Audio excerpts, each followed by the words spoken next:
आइए इसी दीवानगी को आगे बढ़ाता हूँ कि खुद को इतना भी मत बचाया कर, बारिशें हों तो भीग जाया कर, कौन कहता है दिल मिलाने को, कम से कम हाथ तो मिलाया कर, धूप मायूस लौट जाती है, छत पे कपड़े सुखाने आया कर।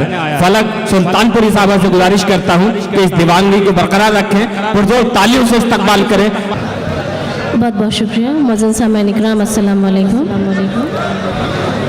आज की मौजूदा एमएलए मोहतरमा वर्षा ताई गायकवाड़ और कन्वीनर समीर मंगरू शेख, परवेज शेख और नफीस इदरीसी पत्रकार और आलम निज़ामी भाई का मैं शुक्रिया अदा करती हूँ।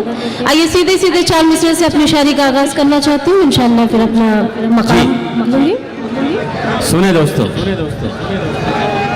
दिल में सुरूर कैफ मोहब्बत लिए हुए, दिल में सुरूर कैफ मोहब्बत, दिल में सुरूर कैफ मोहब्बत लिए हुए, आँखों में नूर होठों पे रंगत लिए हुए, आँखों में नूर होठों पे रंगत लिए हुए, आवाज दे रही हूँ किधर हो, कहाँ हो तुम, आवाज दे रही हूँ किधर हो, कहाँ हो तुम,